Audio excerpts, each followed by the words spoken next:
एक गांव में एक किसान उनके परिवार के साथ रहता था। किसान और उनका परिवार एक संत महात्मा की सेवा किया करता था और संत महात्मा के उपदेश पर उनका परिवार जरूरतमंद लोगों की सेवा भी किया करता था। उनके परिवार में सभी लोग प्रेम भाव से रहते थे, लेकिन उनका एक बेटा था जो कि दोनों पैरों से अपाहिज था। सेवा करते करते बरसों बीत गए। उसका परिवार कभी कभी यह भी सोचता था कि हम सब इतने प्रेम भाव से संत महात्मा और जरूरतमंद लोगों की सेवा करते हैं, फिर भी हमारे परिवार में इस बच्चे के साथ ऐसा क्यों हुआ? इसका क्या दोष था जो वह अपाहिज है? एक दिन की बात है जब संत महात्मा का सत्संग चल रहा था। हजारों लाखों श्रद्धालु उस सत्संग में बैठे हुए थे। संत महात्मा ने अपने प्रवचन पूरा करने के बाद कहा कि इस पूरे प्रवचन के विषय में अभी भी किसी के मन में कोई शंका हो तो वे बताए। हजारों लाखों श्रद्धालुओं के बीच उस अपाहिज पुत्र के पिता ने संत महात्मा से एक सवाल किया कि हे महात्मा, हम सब निस्वार्थ भाव से जरूरतमंद लोगों की सेवा करते हैं और हमारा पूरा परिवार अहिंसा के मार्ग पर चलता है। कभी भी किसी के बारे में बुरा नहीं सोचते हैं, ना ही किसी का बुरा करते हैं। फिर भी ऐसा क्या गुनाह हुआ जो हमारा बच्चा अपाहिज पैदा हुआ?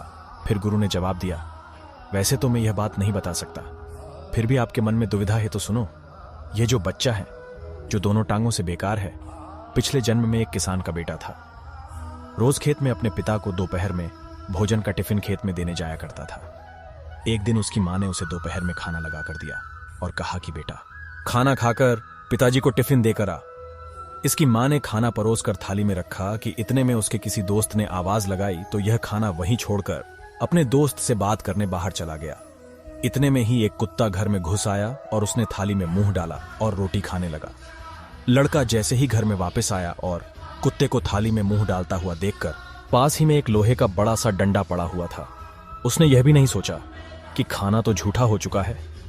बिना सोचे समझे उस कुत्ते की दोनों टांगों पर इतनी जोर से लोहे का डंडा मारा कि वह कुत्ता अपनी जिंदगी में जब तक जिंदा रहा दोनों पैरों से बेकार होकर घसीटते घसीटते जिंदगी जिया और तड़प तड़प कर मर गया। और यह उसी कुत्ते की बद्दुआ का फल है जो इस जन्म में यह दोनों टांगों से अपाहिज पैदा हुआ है। संत महात्मा ने कहा, पुत्र, इस संसार में इंसान को अपने अपने कर्मों का फल भुगतना ही पड़ता है। इस जन्म में अगर किसी की टांग तोड़ी है तो स्वाभाविक है कि अगले जन्म में आपकी टांग टूटनी ही है। अगर आप किसी को नुकसान पहुंचाओगे तो आपका भी नुकसान होना ही है, इस जन्म में नहीं तो अगले जन्म में। इसलिए जो भी कर्म करो सोच समझ कर करो। आप अपने कर्म फल से नहीं बच सकते। आप जहां भी जाते हैं, जो कुछ भी करते हैं, आपके कर्म ही आपको शांतिपूर्वक देख रहे होते हैं। किसी भी दिन आपको आपके कर्म का फल पृथ्वी पर वहन करना ही होता है। इसीलिए हर समय उचित कर्म करना अनिवार्य है। भगवान श्री कृष्ण ने गीता में कर्म को प्रधानता देते हुए यहाँ तक स्पष्ट किया है कि व्यक्ति की यात्रा जहां से छूटती है, अगले जन्म में वह वहीं से प्रारंभ होती है। जो प्रकृति के नियमों का पालन करता है वह परमात्मा के करीब है, लेकिन ध्यान रहे, यदि परमात्मा भी मनुष्य के रूप में अवतरित होता है तो वह उन सारे नियमों का पालन करता है जो सामान्य मनुष्यों के लिए है।